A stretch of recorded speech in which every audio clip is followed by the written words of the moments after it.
Before artists like Rema took over the Nigerian music industry with chart-topping songs, there was Korede Bello. You remember when Korede was like the biggest artist in Nigeria between 2014 and 2018, releasing hits back to back?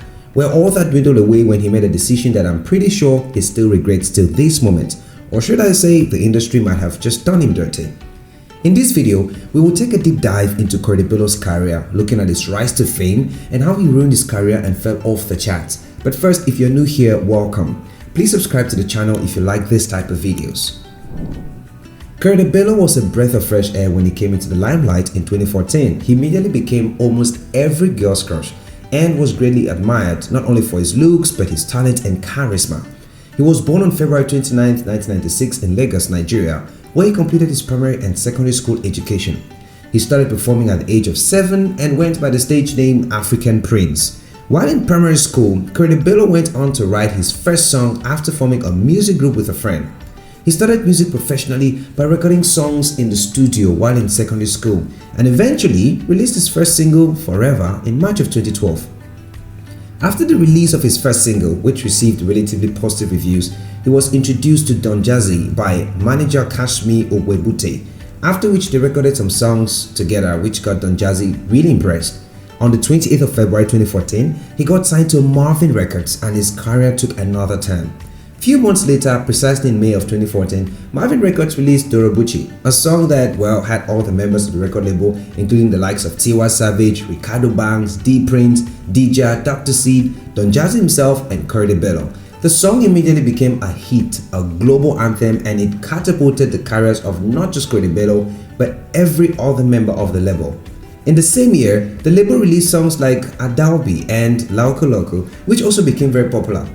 Things started looking good for Korede and his popularity, it grew. In 2015, Korede Bello released his biggest song to date, Godwin. When he released Godwin, the song went wild. It was received by both Christians and non-Christians and it was even sung in some churches.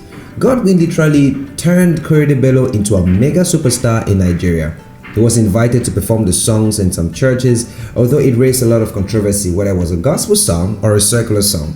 Either way, Korede was cashing out. Between 2014 and 2017, Korede had released some major hits like Romantic featuring Tiwa Savage, Do Like That, Mungo Park, and Somebody Great featuring Asa. His song Do Like That was one of the first songs from his record label to surpass the 100 million views mark, a record that very few Nigerian songs had surpassed. At this point, Korede was at his prime.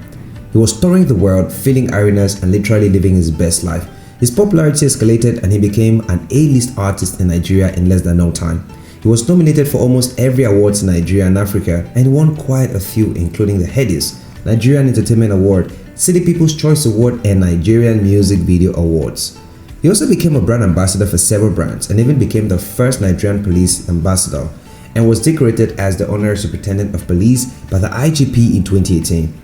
Korede Bello's music style is a fusion of Afrobeat, pop, and R&B, characterized by catchy melodies, relatable lyrics, and a smooth vocal delivery. His songs often evoke themes around love, relationships, and positivity, resonating with a wide audience. Everything indeed seemed to be going well for Korede until things started taking a negative turn when Marvin Records started signing in new artists and the record label started focusing on those new artists. New talented artists like Rema, Crayon, and DNA joined Marvin's and the competition became very tough. These new artists, especially Rema, was releasing hits back to back and we began to hear less and less from Korede Bello. During that period, Korede released more songs but they didn't hit. Meanwhile, Rema was releasing hits after hits. This eventually led to Korede's departure from the record label. When we were searching when and why he left Marvin, we stumbled on a video where he said he left Marvin because his contracts with this record label came to an end and that everything that was having a beginning, of course, eventually had to come to an end. Though we couldn't find the exact time he left Marvin Records, we figured out it would be either between 2020, that's late 2020, or early 2021, because eventually in 2019, the record label released a new song titled All Is In Order with Korede Bello and the new signees. The big question, however, is, and what we're asking ourselves is, why didn't Korede Bello renew his contract with Marvin?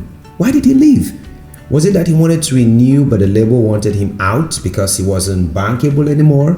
Or was it that he left because the record wasn't paying attention to him anymore and he wanted new opportunities? Well, these are the questions we couldn't find answers to on the internet. Do you think if Korede Bello would have still been in Marvin Records, things would have been different? Well, no matter what happened or transpired between the record label, Marvin, and Korede Bello, we sure know it wasn't good. When Korede eventually left Marvin Records, he disappeared from the music scene for a while and later signed a distribution contract with 1RPM. It's a digital distribution service and fan engagement platform founded in 2010 by Emmanuel Zones and Matthew Olim, based in the USA. Korede has openly said he's no longer part of Marvin Records but will always be a Marvin. Between 2021 and 2023, Korede has released about 3 new songs, which has of course been distributed by 1RPM, but none of those songs have had the success and the hits that the other songs that he had with Marvin eventually did.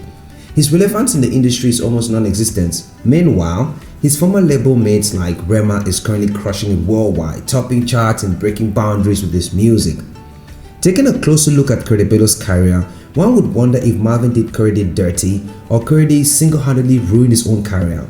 The artist who was once crushing it is now struggling like an upcoming artist. And the sad news is Korede is not only an artist suffering from this fall from grace, there are also artists like Iyania, Tekno, and Tubaba who have suffered same fate. We have a dedicated video on each of these artists which you can eventually check out after this one. The links to all the videos will be in the description. What has happened to Korede is every artist's worst nightmare. Like, to find yourself at the bottom after being at the top can be a hard pill to swallow.